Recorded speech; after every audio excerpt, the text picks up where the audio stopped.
भर पर नजर डालें दोस्तों तो डिक्टेटर्स कई देशों में देखे गए हैं, चाहे ये पाकिस्तान हो, जर्मनी हो, चिली हो या रवांडा हो, लेकिन सभी डिक्टेटर्स के द्वारा टारगेट हमेशा मेजॉरिटी कम्युनिटी को किया जाता है। पाकिस्तान के देश में सुन्नी मुस्लिम्स मेजॉरिटी में है, तो उन्हें ब्रेन वॉश करने के लिए झूठी खबरें फैलाई गई कि कैसे देश की बाकी माइनॉरिटीज उनके लिए खतरा बन रही हैं। हिंदू, क्रिश्चियन, सिख, शिया मुस्लिम्स, अहमदिया मुस्लिम्स या फिर सूफी मुस्लिम्स ही क्यों ना हो। 2021 में बीबीसी ने वीडियो रिपोर्ट अपलोड करी थी जिसमें दिखाया गया कि पाकिस्तान की स्कूल की किताबों में कैसा नफरतखोर प्रोपेगेंडा मौजूद है जिसके जरिए बच्चों के दिमाग में जहर डाला जाता है। उन्हें ये कहानियां सुनाई जाती हैं कि कैसे हिंदूज और सिख्स ने लाखों औरतों बच्चों को मार दिया। मेरे पास मुताला पाकिस्तान बुक है और ये 11वीं और 12वीं जमात के लिए है। पेज नंबर 33 पे ये लिखा हुआ है, इंसानियत दुश्मन हिंदुओं और सिखों ने हज़ारों बल्कि लाखों औरतों, बच्चों, बूढ़ों और जवानों की इंतहाई बेदर्दगी और संगदिली से कत्ल किया और बेआबरू किया। और इतना ही नहीं, यहूदियों को भी इस्लाम का दुश्मन बताया जाता है। इसके अलावा इस 2016 की रिपोर्ट को देखो या फिर इस 2021 की रिपोर्ट को देखो जिसमें बताया जा रहा है कि कैसे अहमदिया मुसलमानों के खिलाफ भी हेट स्पीच देखने को मिलती है पाकिस्तान में। इस सब नफरत का नतीजा ये हुआ है कि पाकिस्तान आज के दिन बहुत ही बुरी हालत में है। पिछले साल की वर्ल्ड बैंक रिपोर्ट देखो, 40% पाकिस्तानीज बिलो पॉवर्टी लाइन है। बेरोजगारी एक बहुत बड़ी मुसीबत बनी फिर रही है और कुछ ही दिन पहले IMF ने बताया कि पाकिस्तान में इस फिस्कल ईयर में नियरली 25% की इन्फ्लेशन देखी जाएगी। पाकिस्तान की मेजॉरिटी कम्युनिटी सुन्नी मुस्लिम्स को इस नफरत के जाल में फंसकर ब्रेन वॉश होकर क्या मिला? एक ऐसा देश जो रहने लायक नहीं है, जहां लॉ एंड ऑर्डर का कोई नामो निशान नहीं है। मेजॉरिटी कम्युनिटी के अंदर एक डर की भावना जगाने के लिए किस तरीके का खबरों के साथ खेल खेला जाता है, इसका एक अच्छा उदाहरण देखने को मिलता है आज से 100 साल पहले अमेरिका में। साल 1919 की बात है। वॉशिंगटन में एक 22 साल का ब्लैक क्रिमिनल कुछ लोगों पर हमला करता है और चोरी करता है। जिन लोगों पर हमला किया जाता है उनमें से एक स्कूल टीचर थी जो खुद एक ब्लैक औरत थी। इस इंसिडेंट को लेकर एक इंटरेस्टिंग बात यह है कि वॉशिंगटन के जो सारे अखबार थे उस वक्त के, वो या तो इस खबर को रिपोर्ट ही नहीं करते या फिर इसे पूरी तरीके से दबा देते। लेकिन 5 दिन बाद सेम शहर में सेम क्रिमिनल जब एक व्हाइट औरत पर हमला करता है तो सारे अखबारों की ये फ्रंट पेज खबर बन जाती है। इसकी वजह से अगले कई हफ्तों तक वॉशिंगटन में दंगे देखने को मिलते हैं ब्लैक्स और व्हाइट्स के बीच। 39 लोगों को मारा जाता है और 150 से ज्यादा लोग जख्मी हो जाते हैं। जो एक्चुअल क्रिमिनल था इस केस में, उसका अरेस्ट सिर्फ 1 साल बाद ही देखने को मिलता है जब वो कोई एक नई चोरी करता है। वॉशिंगटन पोस्ट जो उस वक्त भी एक अखबार था, वो 100 साल बाद 2019 में उस इंसिडेंट को लेकर खेद जताता है। आर्टिकल में लिखता है कि उन्हें रिग्रेट है अपने रेशियल पास्ट को लेकर। आज दोस्तों ऐसी ही कहानियां हमारे देश में दोहराई जा रही। कुछ महीने पहले आपने एक खबर सुनी होगी श्रद्धा वालकर की, एक हिंदू औरत जिसे बहुत ही बेरहमी से मार दिया गया उसके मुस्लिम बॉयफ्रेंड आफ्ताब अमीन पूनावाला के द्वारा। शॉकिंग बात यह थी कि इसमें इसकी बॉडी को काट कर फ्रिज में रखा था, लेकिन हमारे गोदी मीडिया ने इस एक इंसिडेंट का इस्तेमाल किया सभी मुसलमानों के खिलाफ नफरत फैलाने के लिए। इसकी वजह से national broadcasting and digital standards authority NBDSA ने 50,000 रुपए का फाइन लगा दिया मुकेश अंबानी के चैनल न्यूज 18 पर। 4 शोज जिन्हें एंकर किया गया था अमीश देवगन और अमन चोपड़ा के द्वारा, इन्होंने नफरत फैलाई थी। 1 लाख रुपए का फाइन टाइम्स नाउ नव भारत पर भी लगाया गया इसी चीज को लेकर। इस इंसिडेंट का इस्तेमाल करके सोशल मीडिया पर भी भरपूर तरीके से नफरत फैलाई गई। एक गोदी इन्फ्लुएंसर ने बॉलीवुड एक्ट्रेस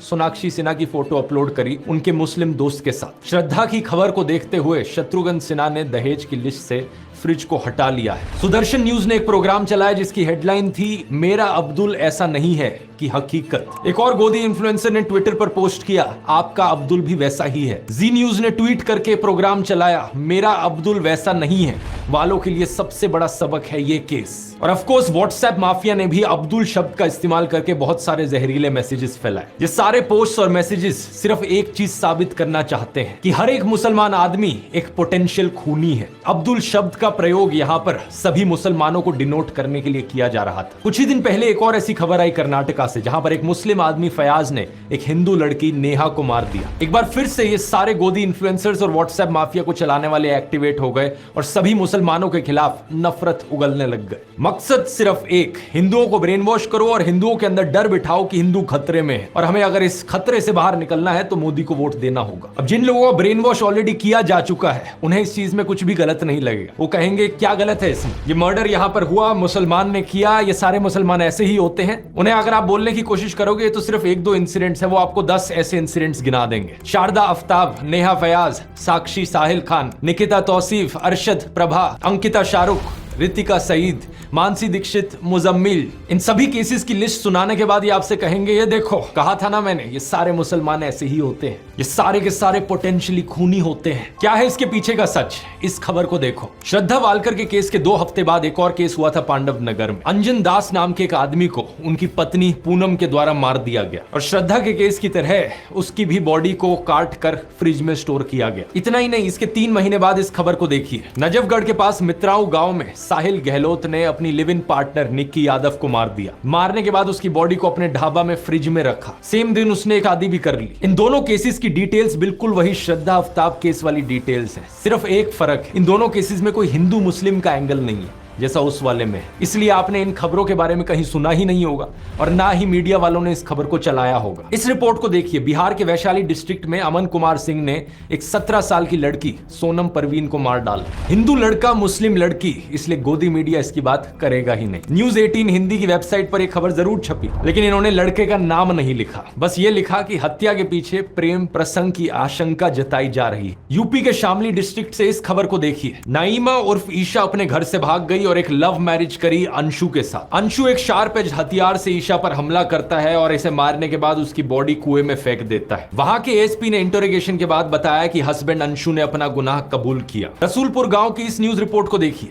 20 साल की गुलनाज खातून को जिंदा जला दिया गया एक आदमी और उसके दोस्तों के द्वारा, क्योंकि उसने मैरिज प्रपोजल रिफ्यूज कर दिया था। यहाँ अक्यूज्ड कौन था? सतीश कुमार राय। पिछले साल जब साक्षी और साहिल खान की खबर मीडिया में फैलाई जा रही थी तो उससे कुछ दिन पहले एक और वैसा ही इंसिडेंट हुआ था। बिहार का एक लेबरर रामानुज साहू सूरत गया अपने परिवार से मिलने। उसका अपनी पत्नी रेखा के साथ झगड़ा हुआ और उसने रेखा पर 10 बार चाकू से वार किया। जब उसकी 19 साल की बेटी ने अपनी मां को बचाने की कोशिश करी तो उसने उसे भी मार डाला। नजफगढ़ की इस खबर को देखिए। विपुल सिंह नाम का आदमी खुले में धमकी देता है कि वो मुसलमान औरतों को मोलेस्ट करेगा और मारेगा। दिल्ली पुलिस और एनसीडब्ल्यू ने इस पर कॉग्निसेंस भी लिया। या फिर 5 महीने पहले की कर्नाटका की इस रिपोर्ट को देखिए। 39 साल का आदमी प्रवीण अरुण, इसने अपनी 21 साल की एयर होस्टेस कोलीग आयनाज के साथ दोस्ती करी। जब आयनाज ने इससे कम्युनिकेट करना बंद कर दिया, ये उसके घर में गया और उसे मार डाला। और इसके बाद इसने उसकी मां को भी मार डाला, उसकी बड़ी बहन को भी मार दिया और उसके छोटे भाई 14 साल के उसको भी मार दिया। फिर से हिंदू आदमी है, मुस्लिम औरत है, तो गोदी मीडिया इसकी बात नहीं करेगा, ना ही आपको व्हाट्सएप पर सुनने को मिलेगी। 20 दिन पहले की इस खबर को देख लीजिए। 26 साल की रुखसार उर्फ रिया को उसके लिव इन पार्टनर ने मार डाला और उसकी बॉडी को एक कबर्ड में स्टफ कर दिया। अक्यूज्ड कौन था? विपुल टेलर नाम का आदमी। जब दैनिक जागरण में एक खबर छपी तो इन्होंने लड़की का नाम कहीं मेंशन नहीं किया अपने आर्टिकल में। अब इस खबर को देखिए। बेंगलोर में रहने वाला प्रदीप एक रुखसाना नाम की औरत से संबंध बनाता है। दोनों का साथ में बच्चा होता है। रुखसाना उससे शादी करना चाहती है, लेकिन वो ये नहीं चाहता था, तो उसने रुखसाना का खून कर दिया। ये भी कुछ ही दिन पहले की खबर है कर्नाटका से। मेरा एक ही सवाल है नफरत फैलाने वाले नमूनों से। आपको मैंने इतने सारे केसेस गिना दिए यहाँ पर पिछले 1-2 सालों के, जहां पर हत्या करने वाला एक हिंदू था। तो क्या यहाँ पर यह कहा जा सकता है कि हर हिंदू आदमी यहाँ पर एक पोटेंशियल खूनी है? ऑब्वियसली नहीं कहा जा सकता। देश में 55 से 60 करोड़ हिंदू आदमी रहते हैं। इन 20-30 केसेस को लेकर जनरलाइज नहीं किया जा सकता कि सारे हिंदू लड़के ऐसे होते हैं, और ठीक इसी तरीके से मुसलमानों को भी जनरलाइज नहीं किया जा सकता। देश में रहने वाले करोड़ों मुस्लिम आदमी हैं, सारे के सारे पोटेंशियल किलर नहीं होते। ये एज्यूम करना एक बहुत ही बेवकूफी वाली चीज है और ये आपका नफरत खोर माइंडसेट दिखाती है। अगर आपको ऐसा लगता है तो बड़े अफसोस की बात है, मुझे कहना पड़ रहा है कि आपका ब्रेन वॉश हो चुका है। एनसीआरबी की रिपोर्ट क्राइम इन इंडिया 2022 के अनुसार देश में 4.5 लाख क्राइम्स हुए हैं औरतों के खिलाफ इस 2022 के साल में। इन 4.5 लाख क्राइम्स में से 28,522 एफआईआर दर्ज कराई गई मर्डर की, जिनमें से 8,125 फीमेल्स थी। अब एक साल में अगर 8,000 से ज्यादा मर्डर के केसेस हो रहे हैं जहां पर औरतों को मारा जा रहा है, तो ऑब्वियस सी बात है इनमें से कुछ मर्डर्स ऐसे होंगे जो एक मुसलमान आदमी ने किए होंगे, कुछ ऐसे होंगे जो एक हिंदू आदमी ने किए होंगे।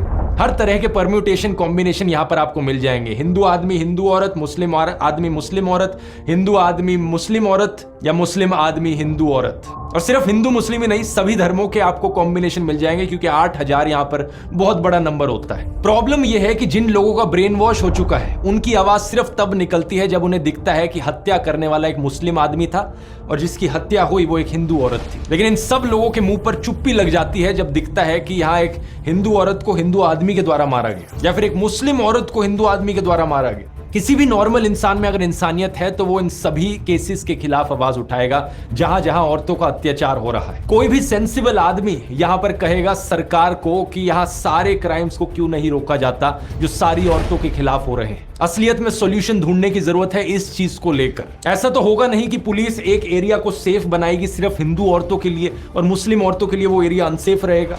अगर किसी एरिया को सेफ बनाना है तो सभी औरतों के लिए वो सेफ बनेगा ना। सेलेक्टिव आउटरीच इन लोगों का सबसे बड़ा हथियार है। अगर आज मैं जस्टिस की डिमांड करता हूं तो मैं नेहा के लिए भी करता हूं और रुखसाना के लिए भी करता हूं। मैं उन सभी हिंदू और मुस्लिम औरतों के लिए जस्टिस की डिमांड करता हूं जिनके खिलाफ अत्याचार हुआ है। पुलिस को यहां पर स्पीडी इन्वेस्टिगेशन करने की जरूरत है। देश भर में अगर पुलिस वालों की कमी है तो स्टेट गवर्नमेंट्स को यहां पर और पुलिस को रिक्रूट करने की जरूरत है। कोर्ट्स अगर धीरे काम करते हैं तो उन्हें फास्ट ट्रैक ट्रायल करने की जरूरत है।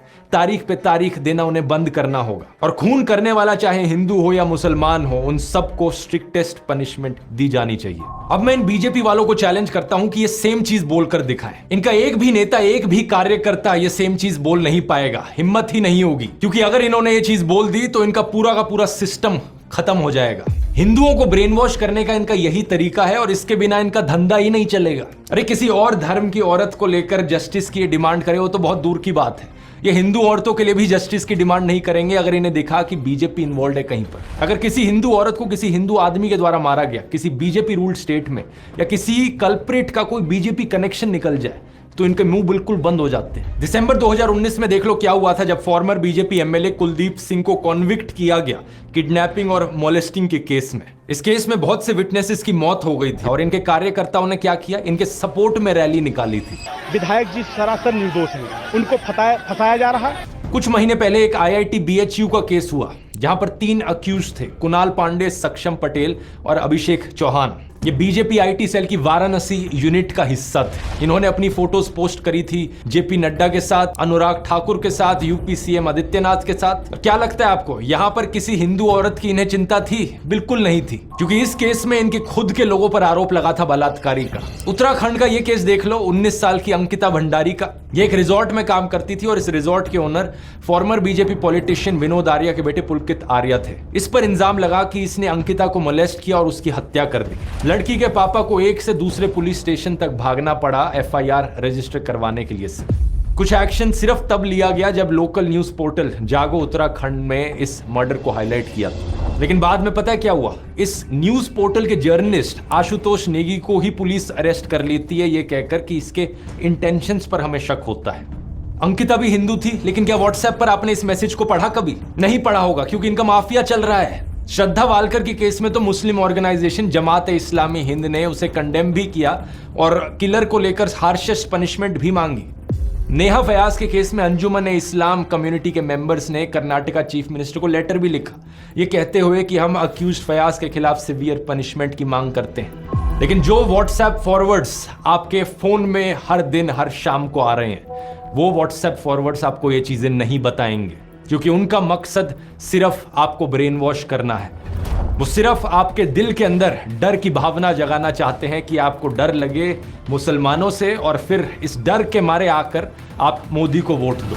मुझे बड़ा बुरा लगता है कहते हुए कि हमारे देश के प्रधानमंत्री के पास भी अब और कुछ बचा नहीं है। अब उन्होंने भी अपने भाषणों में ऐसे झूठ फैलाने शुरू कर दिए हैं कि हिंदुओं के अंदर डर बैठे और डर के मारे वो उन्हें वोट करें। ये संपत्ति इकट्ठी करके किसको बांटेंगे? जिनके ज्यादा बच्चे हैं उनको बांटेंगे, घुसपैठियों को बांटेंगे। पहली बात, कांग्रेस के पूरे मैनिफेस्टो में हिंदू और मुस्लिम शब्द का कहीं कोई जिक्र नहीं किया गया है और ना ही वेल्थ रीडिस्ट्रीब्यूशन शब्द आपको ये पूरे मैनिफेस्टो में कहीं मिलेगा। मेरी बात पर यकीन नहीं होता, आप इनका मैनिफेस्टो खुद जाकर देख सकते हो कांग्रेस की वेबसाइट पर, लिंक मैंने डिस्क्रिप्शन में भी डाल दिया है। Ctrl F करके वेल्थ रीडिस्ट्रीब्यूशन सर्च करने की कोशिश